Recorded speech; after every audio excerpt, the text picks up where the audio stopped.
Hi guys, natawa ako sa first customer ko. May kasama siyang anak, babae. Sabi nung anak ko, Mama, tinan mo yung tindahan niya. Oh, ang daming laman. Yung sa'yo, ang onte.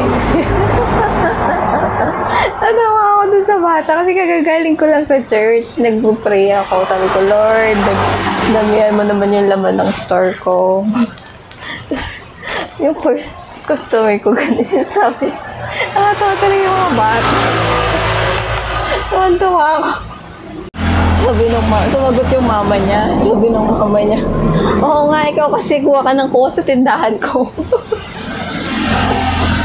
Minsan talaga yung may mga bagay tayong hindi nakikita ng ibang tao, no? So, gusto ko lang i-share. Parang, hindi natin minsan nafe-feel, pero we're so blessed